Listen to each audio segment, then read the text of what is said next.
allez bien? Moi, je vais super bien. Aujourd'hui, j'ai envie de vous montrer une nouvelle technique maquillage pour les yeux. Donc, une technique de base pour faire un cut crease.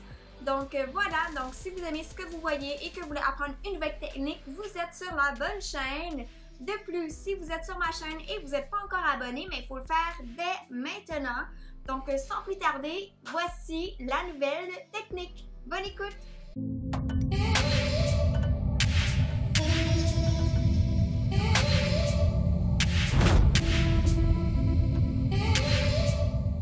Donc, pour commencer, je vous présente ma belle petite Lola. Donc, elle est souvent là en background. Je m'en excuse, mais elle est très colleuse.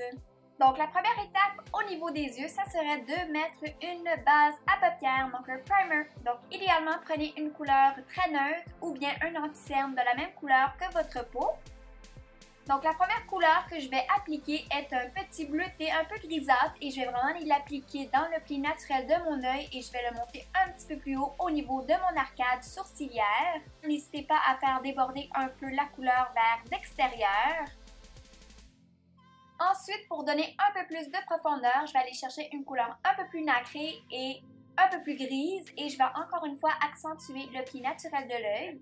Ensuite, je vais aller appliquer une couleur très mate et très foncée. Donc, c'est plutôt comme un genre de gris très foncé. Donc, encore une fois, je vais aller accentuer davantage le pli naturel de l'œil et je vais vraiment y aller généreusement.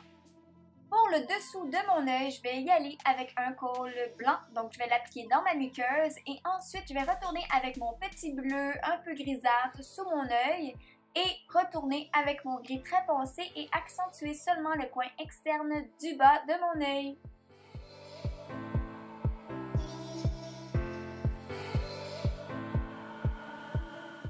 Ensuite, on est vraiment rendu au moment le plus crucial, donc le moment de précision. Donc, ça vous prend à portée de main un pinceau très précis et aussi une base à paupières très claire ou bien un anti-cerne très lumineux. Nous devons, donc vous devez vraiment l'appliquer partout sur la paupière mobile et faire une ligne très définie juste avant le pli naturel de l'œil pour faire ressortir la couleur foncée qu'on a travaillé un peu plus tôt.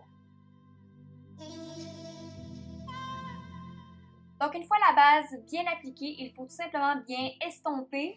Par la suite, il faut fixer le tout. Donc, ici, j'utilise une ombre à paupières lumineuse et je vais vraiment y aller généreusement partout sur la paupière mobile jusqu'au coin extérieur de mon œil. Puis, par la suite, je vais retourner avec un petit gris et aller l'estomper et le mélanger à la couleur un peu plus claire.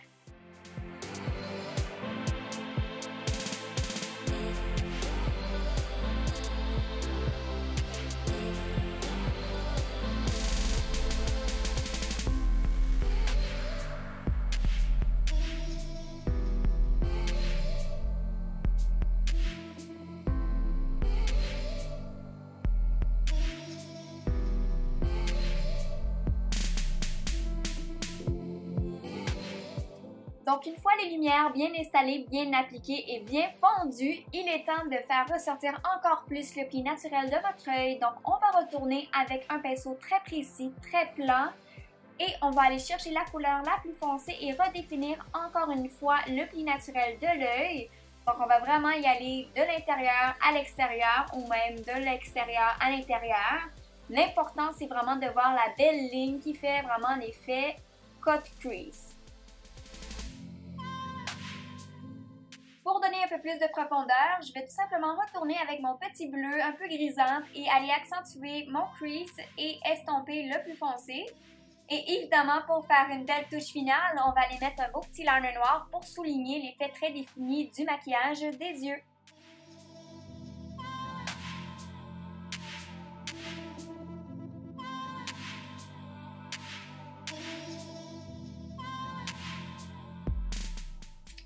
Donc, si jamais il y a de la poudre qui est tombée sur votre visage, c'est vraiment le moment d'aller nettoyer et corriger le tout. Donc, ici, je prends mon anti-cerne et je définis un peu plus mon liner.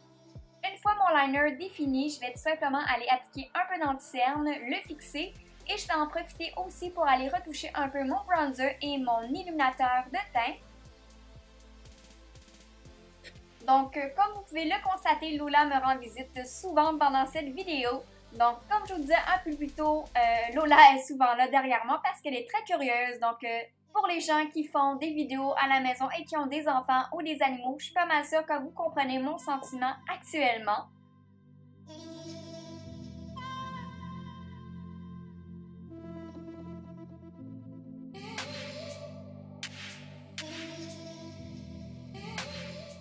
Puis pour compléter le look avec les ombres à paupières, je vais tout simplement reprendre ma couleur lumineuse initiale et je vais le déposer dans le coin interne de mon œil et sous mon sourcil comme à l'habitude.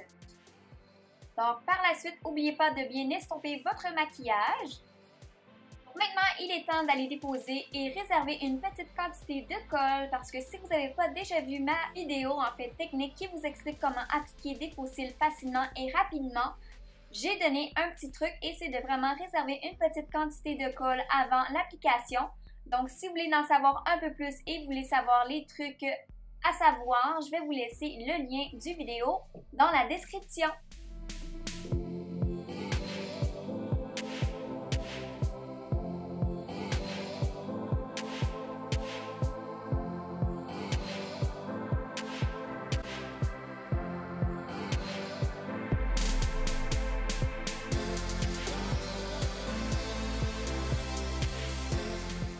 Donc, une fois les faux cils bien installés, il faut tout simplement retoucher le liner qu'on a fait un peu plus tôt et le laisser sécher.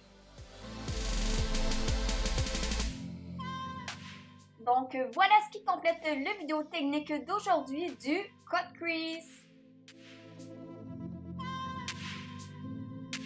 Donc, voilà ce qui complète le look d'aujourd'hui. Donc, un look technique pour les ombres à paupières. Donc, le cut crease. Donc, j'espère que ça vous plaît. J'espère que ça va vous aider peut-être un peu plus pour le futur. Si vous avez aimé le look final et si vous avez apprécié mon vidéo, en fait, mon vidéo technique, il faut aimer, commenter et vous abonner. De plus, si vous voulez voir plus de vidéos dans le même genre, un peu plus technique, n'hésitez pas à le commenter à l'instant. Donc, voilà ce qui complète vraiment la vidéo d'aujourd'hui. Merci beaucoup de m'écouter et on se voit bientôt dans une nouvelle vidéo. Peace out! Bye bye!